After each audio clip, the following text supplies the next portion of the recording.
Okay, try and picture this with me. It's August 24th, 2025.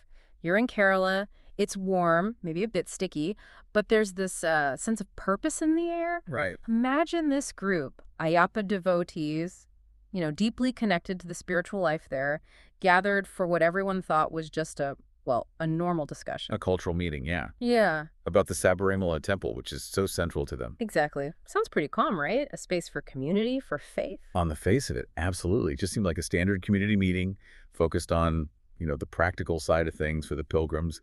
No hint of what was coming. And yet, somehow, this quiet meeting, this discussion, it kicked off a real political firestorm. It was quite something. It really was. Within hours, you had demands flying around for apologies, accusations of insult. It just blew up. And suddenly this spiritual gathering is right at the center of this huge controversy, making waves way beyond Kerala. It's such a clear example, isn't it? How quickly something local, tied up in faith and tradition, can get pulled into the national political fight.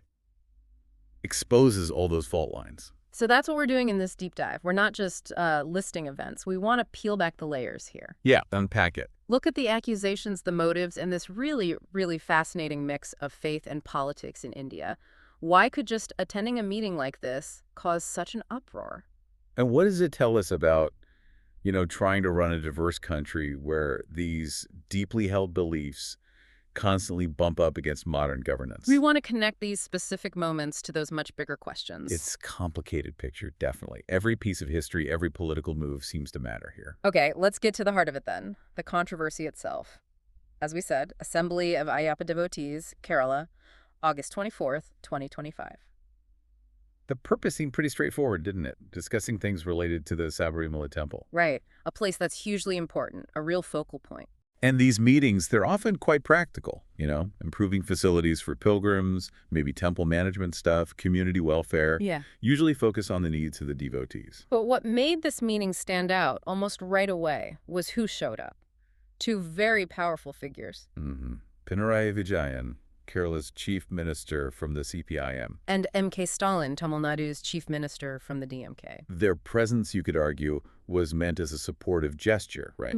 Engaging with the community, hearing their issues. That seems like the intention, at least from an administrative view, showing they're willing to listen to a major religious group. But how that gesture was read, well, that spun out of control really fast. It sure did, because almost immediately the accusation landed.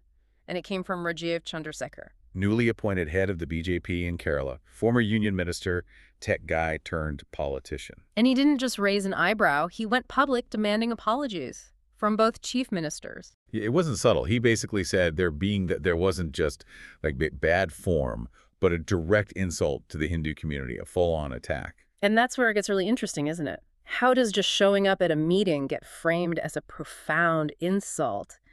That's quite a jump. It is a huge leap. Yeah. And to really get why that accusation carried so much weight, you absolutely have to look at the history, the significance of Sabarimala, Lord Ayyappa. Right.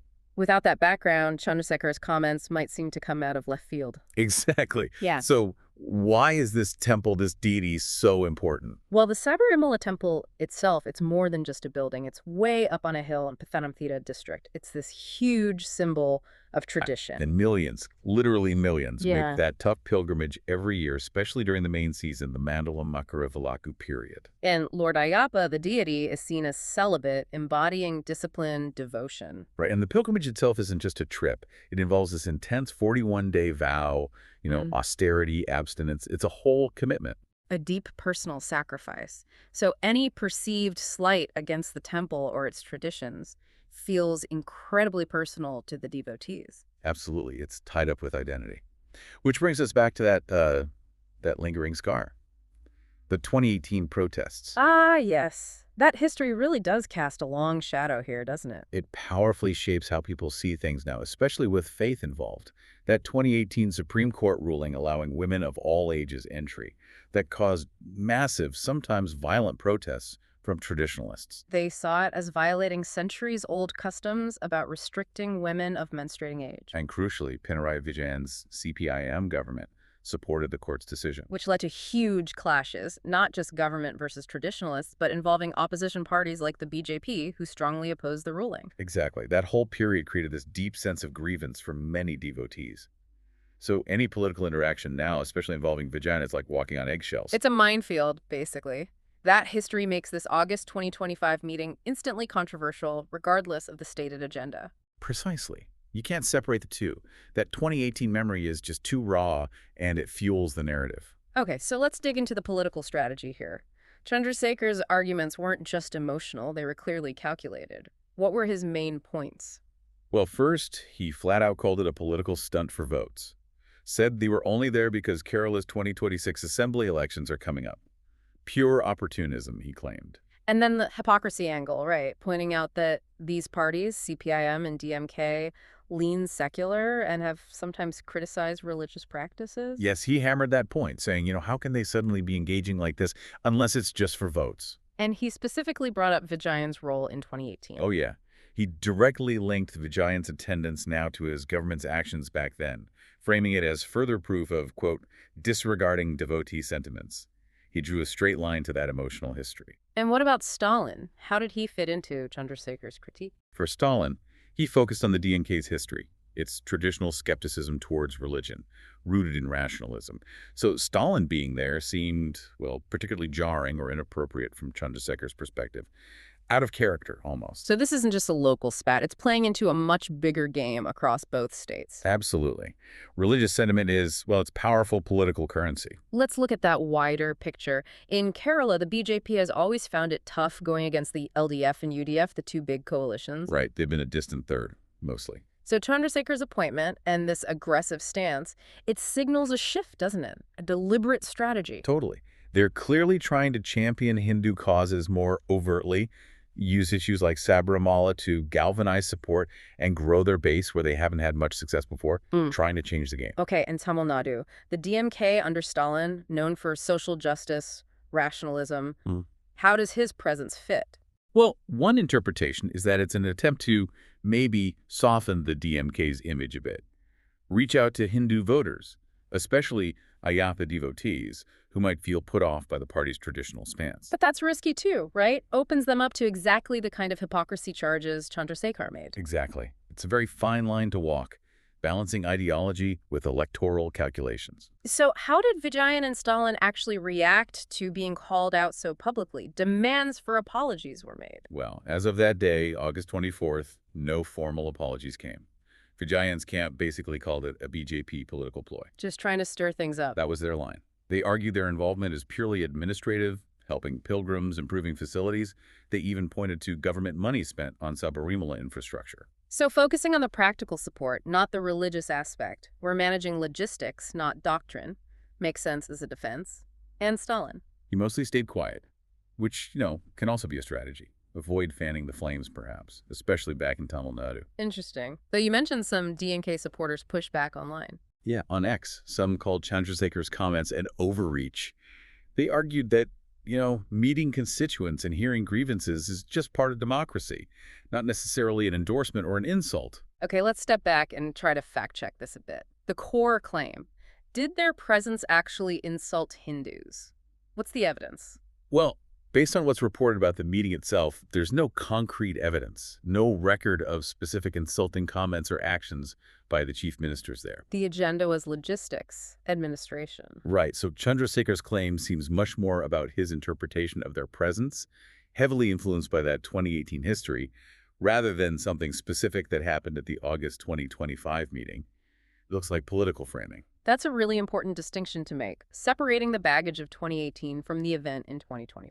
Yeah, the past definitely provides the fuel for the fire, but it doesn't automatically mean an insult occurred this time. And we have to acknowledge the politics on all sides here. As Chandrasekhar's timing, the CMs may be trying to mend fences or broaden appeal. It's all part of the game. It really is. Yeah. Which leads to that big question for everyone watching, right?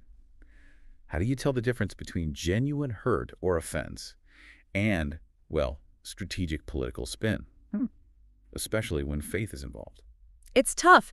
It demands that we look closer, doesn't it? Ask, okay, what specifically was insulting? Was it just them being there, or did something actually happen? Exactly. Got to look past the headline, dissect the rhetoric. And that's really why this matters, why we're diving deep. It's not just some local political fight in Kerala. It taps into these fundamental tensions in India. That constant balancing act between religious feelings and secular governance in such a diverse country. It really is where the rubber meets the road for secularism in India, isn't it? It's not about ignoring religion, but about the state trying to be neutral.